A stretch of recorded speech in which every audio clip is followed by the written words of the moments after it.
மிக சிறப்பாக இருக்கின்றது. அதற்கு இப்போது நீங்களே சாட்சியாக இருக்கின்றீர்கள். நம்முடைய நாகப்பட்டினம் தொகுதியில் 51 ஊராட்சிகள் இருக்கின்றன. 52 ஊராட்சிகள் நம்முடைய நாகப்பட்டினம் தொகுதியில் இருக்கின்றன. இந்த ஊராட்சிகளில் இப்போது நம்முடைய மகளிர் எந்த அளவுக்கு பூத்தூவி வரவேற்பு கொடுத்தார்களோ அதே போன்றுதான் எல்லா ஊராட்சிகளிலும் மிக சிறப்பான வரவேற்பை தந்து கொண்டிருக்கின்றார்கள். நாகப்பட்டினம் தொகுதியில் உதயசூரியன் சின்னத்தில் மதசார்பற்ற முற்போக்கு கூட்டணியின் வேட்பாளராக போட்டியிடக்கூடிய நான் மிக பெரும்பான்மையான வாக்குகள் பெற்று நிச்சயமாக வெற்றி பெறுவேன். பலரும் தவறான தகவல்களை பரப்பி வருகிறார்கள். நம்முடைய திராவிட முன்னேற்ற கழகத்தினுடைய மாவட்ட செயலாளர் கௌதமன் அவர்கள் தலைமையில மிக உற்சாகமாக மதசார்பற்ற முற்போக்கு கூட்டணியின் அனைத்து கட்சியினரும் என்னுடைய வெற்றிக்காக பாடுபட்டு வருகிறார்கள்.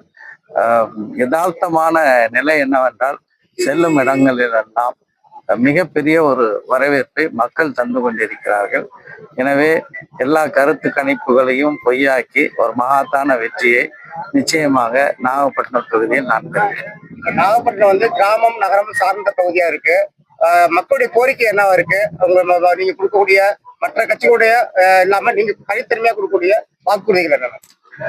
நாகப்பட்டினத்தில் அமைய வேண்டிய மருத்துவ கல்லூரி மருத்துவமனையை அதிமுகவினுடைய வேட்பாளராக போட்டியிடக்கூடியவர் தன்னுடைய சொந்த ஊரான ஒரத்தூருக்கு கொண்டு சென்று விட்டார்.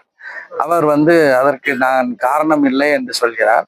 நிச்சயமாக எந்த அரசாணையை அடிப்படையில அதிமுக ஆட்சியில அந்த உத்தரவு பிறப்பிக்கப்பட்டது என்பதை நான் பகிரங்கமாக வெளிப்படுத்தவிருக்கின்றேன். நிச்சயமாக இங்கே நாகப்பட்டினத்தில் உள்ள மருத்துவமனையில கூடுதலான வசதிகள் இங்கே தேவை. இங்கே நிறைய வேலை வாய்ப்புகள் உண்டாக்கப்பட வேண்டும். திராவிட முன்னேற்ற கழகத்தினுடைய தேர்தல் அறிக்கையில நகை ஆபரண தொழிற்சாலை இங்கே அமைக்கப்படும் என்று வாக்குறுதி கொடுத்திருக்கின்றார்கள். நிச்சயமாக அது இந்த பகுதியில் பொருளாதார வளத்திற்கு உதவும். அதே போல நாகப்பட்டினம் துறைமுகம் ஒரு புராதான துறைமுகம்.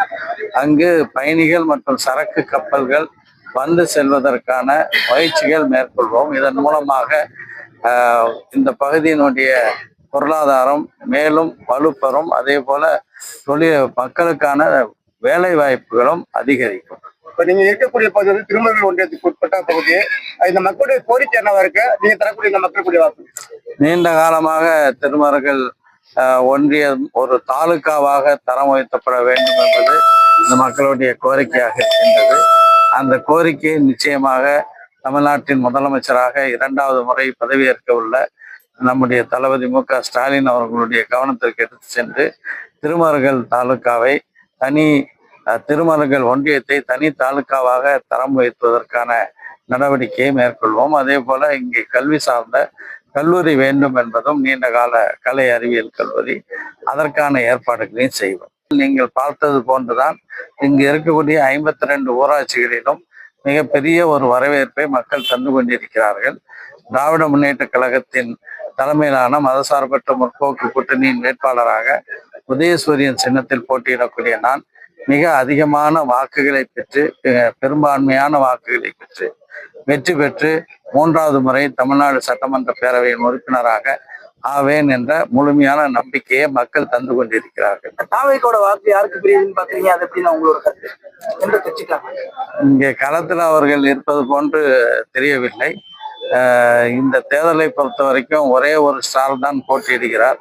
அந்த ஸ்டார் திராவிட முன்னேற்ற கழகத்தினுடைய தேர்தல் அறிக்கை. அதுதான் ரியல் ஹீரோ.